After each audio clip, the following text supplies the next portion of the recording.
สวัสดีค่ะพ่อแม่พี่น้องสวัสดีFCทุกท่านเนาะค่ะกลับมาพบมาพอกับเจตาพารวยคือเก่าค่ะมื้อนี้จะเป็นวันศุกร์ที่31ค่ะวันสิ้นเดือนของเดือนกรกฎาคมวันสุดท้ายของเดือนเนาะค่ะลาวพัฒนาออก2 ทุ่มครึ่งมื้อนี้เนาะวันสิ้นเดือนเห็นอยู่นี่ตาบรรทัดเด้อค่ะ FC พี่น้องปองปายทุกท่านมีไผตามตาบรรทัดบ่น้อค่ะลาวพัฒนาวันที่30เมื่อคืนนี้ออก702ล่าง07ค่ะของเพิ่นเข้าไปเด่น20ออกเข้าไปตัวกลับนะพี่น้องตาบรรทัด20ลาวออก02ค่ะเบิ่งประวัติอีกงวดนึงวันที่29หลุดไปพี่น้อง2งวดเข้างวดนึงเนาะหลุด29หลุดทั้งเด่นทั้ง2ตัววันมื้อคืนนี้วันที่30เข้าไป20อยู่ค่ะ2งวดเข้า1งวดเนาะประวัติของตาบรรทัดค่ะให้เบิ่งไปแล้วประวัติของเพิ่น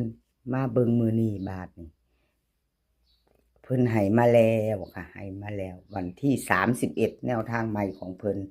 คลิปนี้ก็มีอยู่7เสียนดังคือเก่าเด้อค่ะตาบรรทัดเจ๊ปากแดงดาด้าพาปังเสี้ยนอุบลคุณโกเลขรับน้ำโสมล็อกเทียนทะเลอ่อนน้อยนำโชคค่ะ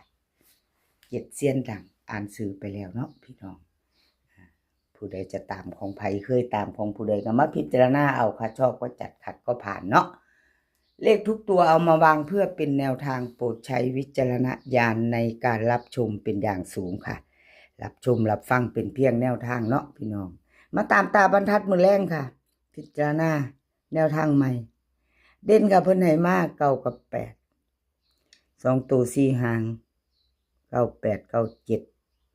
83 82เบิ้ลค่ะ99 88 3ตัว2หางค่ะ983 998เด่นค่ะ9กับ8ทอกันเน้น98กับ83ค่ะ3ตัวเน้น998ตาบรรทัดแคปหน้าจอค่ะใครจะไปโตกับตาบรรทัดมือแรงเนาะวันที่31วันสิ้นเดือนพี่น้องได้พักอีก2มื้อเนาะมื้อวันศุกร์เสาร์อาทิตย์ค่ะ2มื้อลาวหยุดเจอกันจันทร์หน้าพุ่นแล้วเนาะพี่น้องมื้อแรงไผจะแก้มือใหม่ค่ะแคปหน้าจอเนาะกับขอบคุญขอบคุณตาบรรทัดหลายๆค่ะที่ให้แนวทางมาวางทางช่องของเจตาเนาะค่ะเซียนอุบลคนโก้วันที่30มื้อคืนนี้ค่ะประวัติเพิ่นของเซียนอุบลเข้าไป2อยู่เด้อค่ะเข้าไป2เนาะ70207ล่างค่ะหลุด2งวดคือกันพี่น้องเซียนอุบล2ตัวบนตัวล่างบ่เดินบ่เข้าเนาะขอโทษขออภัยแทนเพิ่นค่ะเอามาตามต่อมื้อแรงเซียนอุบลคนโกกับขอบคุญขอบคุณที่ให้แนวทางมาวางทางช่องค่ะลาวพัฒนาดินเพิ่นให้มา8กับ4 2ตัว4หางค่ะ8 4 8 5 4 6 4 7เบิ้ล8 8 4 4 3ตัว8 4 6 4 4 5ดิน8กับ4 2ตัวค่ะ8กับ4เน้นแล้วก็เน้น4 5 3ตัว4 4 5เน้น8กับ4กับ4 5เด้อค่ะเอาแคปหน้าจอค่ะใครจะไปต่อกับเซียนอุบลคนโกแคปหน้าจอไว้ลุ้นกันไหมเนาะพี่น้องลุ้นต่อมื้อแรงวันศุกร์2 ทุ่มครึ่งลาวออกไปต่อค่ะดาภาพปังดาพาปัง702ลาวออก3ตัวบน07ล่างเมื่อคืนนี้เพิ่นเข้าไป7อยู่ค่ะดาภาพปัง2ตัวมา1ตัวก็ยังบ่ทันก็ยังเดินอยู่นะพี่น้องหลุดไป29เด้อค่ะขอโทษขออภัยแทนเพิ่นเอามาตามต่อมื้อนี้ค่ะกับดาภาพปังกับขอบคุญขอบคุณดาภาพปังหลายๆค่ะที่ให้แนวทางมาวางทางช่องเลขทุกตัวเป็นเพียงแนวทางเด้อค่ะพี่น้องพิจารณาเป็นเพียงแนวทางเราพัฒนาดินเพิ่นให้ค่ะ9กับ5 2ตัว4หาง91 92 58 57เบิ้ลค่ะ9955 3ตัว952 958 991เด่นค่ะเด่น9กับ5ทอกันเน้น91เน้นหางเดียวเด้อพี่น้อง91 3ตัวเน้น991ค่ะ4หางเน้นหางเดียวค่ะดาผ่าปังเอาไปจะตามต่อกับเพิ่นแคปหน้าจอค่ะแคปหน้าจอไปจะตามต่อดาผ่าปัง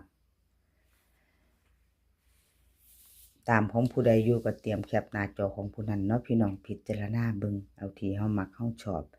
เจปากแดงเป็นจังไดเนาะเจปากแดงค่ะ06พี่น้องแต้มเดียวเนาะของเจปากแดงเด่นเพิ่นเข้าบ่อยู่06ลาวพัฒนาออก07ค่ะของเจปากแดงหลุดไป702 3ตัวบน07ล่างเนาะ2งวดก็เข้าไปตัวหนึ่งตะดินเนาะพี่น้องทั้ง2งวดหลุดแล้วหลุดเลยค่ะเจ๊ปากแดง2ตัวหลุดไป2งวดแล้วค่ะเข้าตะดินเพิ่นเข้างวดแล้วตัวประวัติชัดเจนเนาะพี่น้องชัดเจนเนาะค่ะ FC ผู้เพิ่นตามผู้เพิ่นเบิ่งไปนํกันเบิ่งไปนํกันมีเข้ามีหลุดบ่มีกักค่ะหลุดแล้วหลุดเลยบ่มีแม่นตอนออกค่ะช่องเจตาบ่มีแม่นตอนออกเจตาเอาเจตาว่าซั่นเจปากแดงเจคือกันเนาะเจปากแดงค่ะลาวพัฒนามื้อแรงเด่นเพิ่นให้7กับ8 2ตัว4หางค่ะ78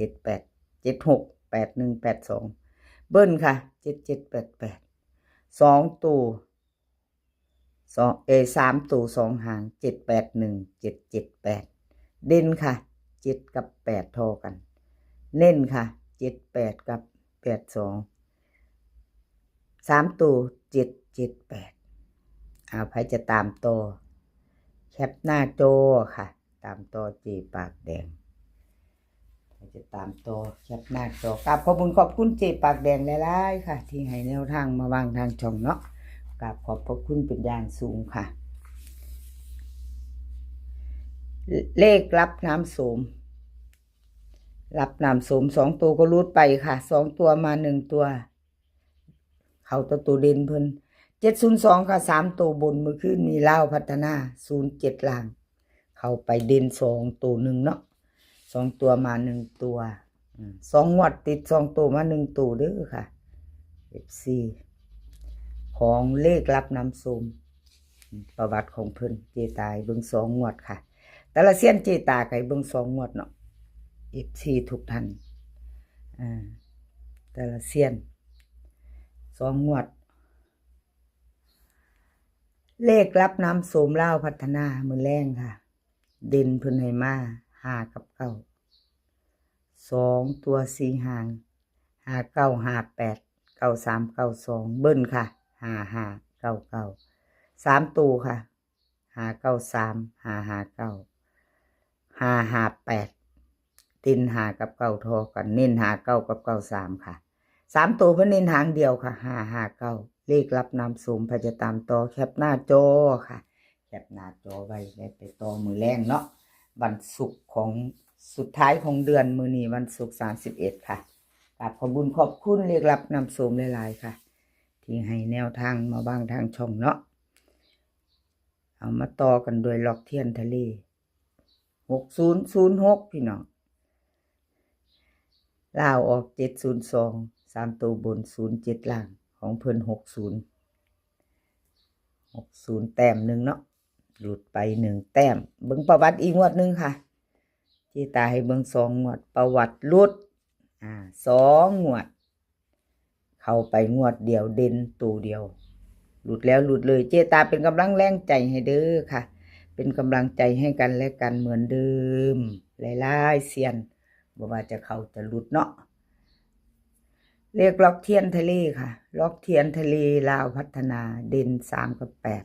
2ตัว4หางค่ะ38 37 58 54เบิ้ล33กับ88 3ตัว2หาง337 88 5ค่ะเด่น3กับ8 2ตัวค่ะเน้น38กับ85 3ตัวเน้นหางเดียว338เอาแคปหน้าจอค่ะใครจะตามต่อกับล็อกเทียนทะเลครับขอบคุณขอบคุณหลายๆเด้อค่ะล็อกเทียนทะเลที่ให้แนวทางมาบ้างทางช่องของเจตากราบขอบพระคุณเป็นอย่างสูงค่ะเอามาไปโตอค่ะน้อยนำโชคน้อยนำโชคก็เข้าไป7ตัวเดียวเด้อค่ะขอโทษขออภัย2ตัวเพิ่นบ่เดินจับคู่บ่เข้า702 3ตัวบน07ล่าง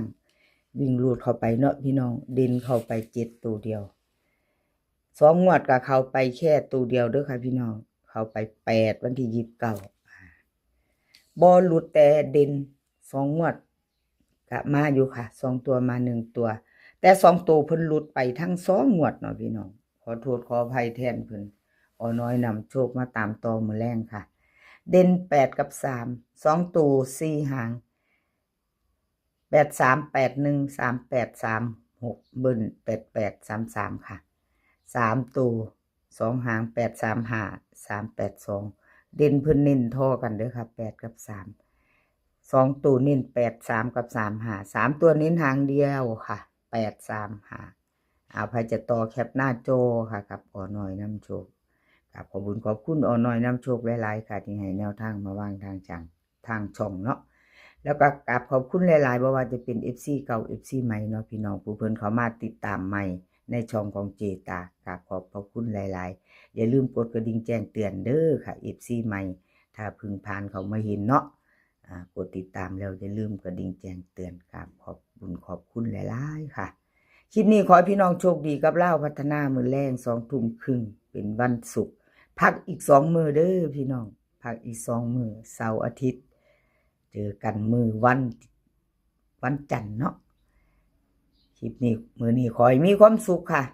ให้มีความสุขกันทุกคนสุขภาพร่างกายแข็งแรงเดินทางไปไสขอให้ปลอดภัยเดินทางไปขอให้มีโชคกลับมาขอให้มีชัยคลิปหน้าพอกันใหม่